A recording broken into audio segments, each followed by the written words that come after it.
दोस्तों, जब भी हम रात के समय में इन टिमटिमाते तारों को देखते हैं तो हमारे मन में सिर्फ एक ही सवाल उठता है कि ये जो अरबों खरबों से भी ज़्यादा टिमटिमाते हुए तारे हैं, आखिर ये कहाँ से आए होंगे? आखिर इन सब का निर्माण कैसे हुआ होगा? और जिस धरती पर हम रहते हैं, जिस धरती पर विभिन्न प्रकार के पेड़ पौधे, वनस्पतियाँ व जीव जंतु रहते हैं, आखिर वो पृथ्वी कहाँ से आई होगी? और हमारी सौरमंडल तथा हमारी गैलेक्सी का निर्माण आखिर कैसे हुआ होगा? और अंत में हम ये सोचते हैं कि ये सारी चीज़ें जो इस ब्रह्मांड में मौजूद हैं, आखिर इसका निर्माण कैसे हुआ होगा? आखिर हमारा ये ब्रह्मांड अस्तित्व में कैसे आया होगा? तो हेलो फ्रेंड, मैं हूँ राजन और आज की इस वीडियो में हम जानेंगे कि हमारे इस अनंत ब्रह्मांड का निर्माण आखिर कैसे हुआ और आखिर ये ब्रह्मांड अस्तित्व में कैसे आया और इसमें मौजूद अरबों खरबों से भी ज़्यादा तारे और कई करोड़ गैलेक्सियों का निर्माण कैसे हुआ था। तो चलिए वीडियो को शुरू करते हैं। उससे पहले यदि आपने अभी तक हमारे इस चैनल को सब्सक्राइब नहीं किया है तो आप हमारे इस चैनल को सब्सक्राइब कर दें और साथ में बेल आइकन को भी दबा दें ताकि आने वाली नई वीडियो आप तक सबसे पहले पहुंचेगी। तो चलिए वीडियो को शुरू करते हैं। दोस्तों, हमारा ब्रह्मांड अनंत है और आज तक हमें यह पता ही नहीं चल पाया कि आखिर इस ब्रह्मांड की शुरुआत कहाँ से हुई और इसकी समाप्ति कहाँ है। दोस्तों, ये ब्रह्मांड इतना बड़ा है कि इसकी वास्तविक दूरी मापना और ये बताना कि आखिर ये कहाँ तक फैला हुआ है, ये लगभग असंभव ही है। इसलिए हमारे वैज्ञानिकों ने ब्रह्मांड को समझने के लिए इसे दो हिस्सों में बांट दिया है।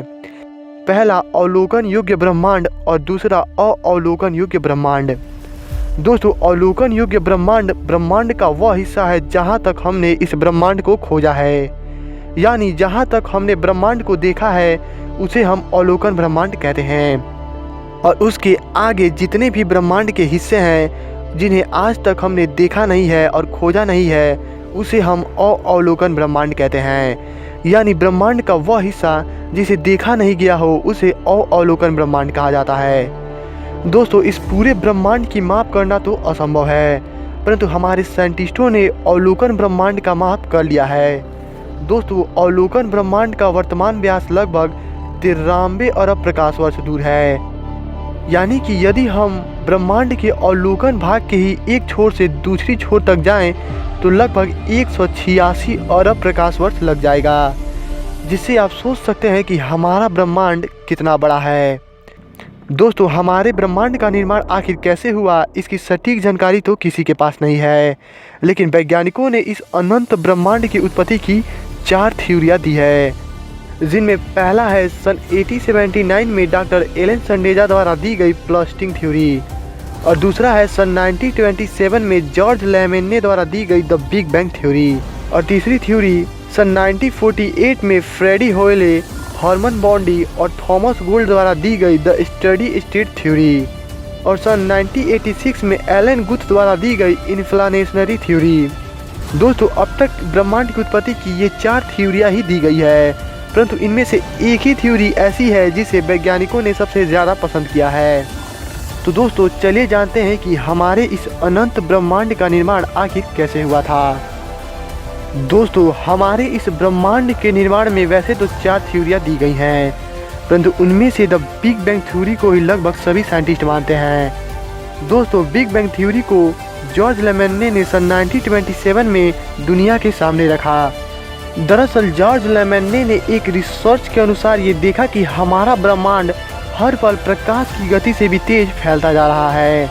गैलेक्सियाँ निरंतर एक दूसरे से दूर होती जा रही हैं तथा ब्रह्मांड में मौजूद हर कण भी एक दूसरे से दूर होता जा रहा है। तब उन्होंने ये सोचा कि हमारी गैलेक्सियाँ आज के समय में एक दूसरे से दूर हैं और आने वाले समयों में ये हमसे और दूर चली जाएंगी।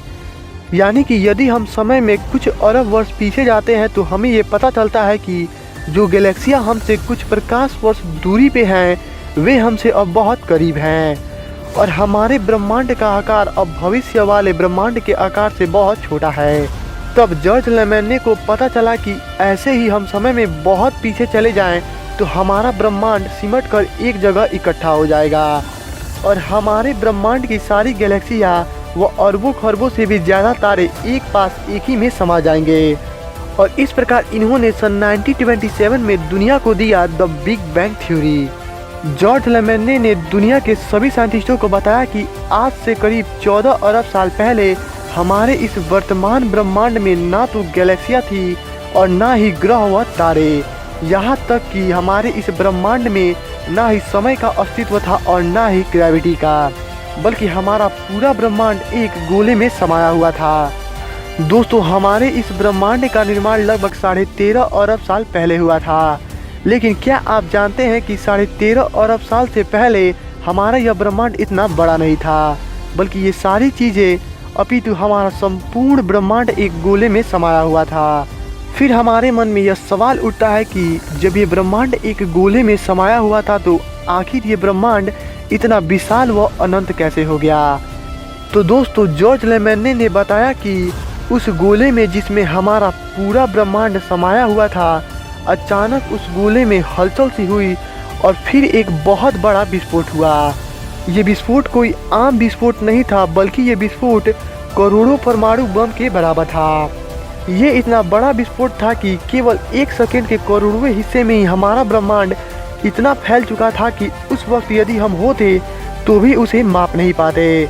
परंतु इतना सब होने के बाद भी हमारी गैलेक्सी, तारे व हमारे ग्रह पृथ्वी का निर्माण अभी नहीं हुआ था। दरअसल इस विस्फोट के बाद हमारे ब्रह्मांड में एक और एटॉमिक विस्फोट होता है और तभी जाकर हमारे ब्रह्मांड की गैलेक्सियाँ और कई करोड़ तारे व हमारे पृथ्वी का निर्माण हुआ, जहाँ आज हम रहते हैं। दोस्तों, ये थ्योरी वैज्ञानिकों तथा और भी बहुत से लोगों को इतनी अच्छी लगी कि इस थ्योरी को ही सबसे अधिक बढ़ावा दिया गया।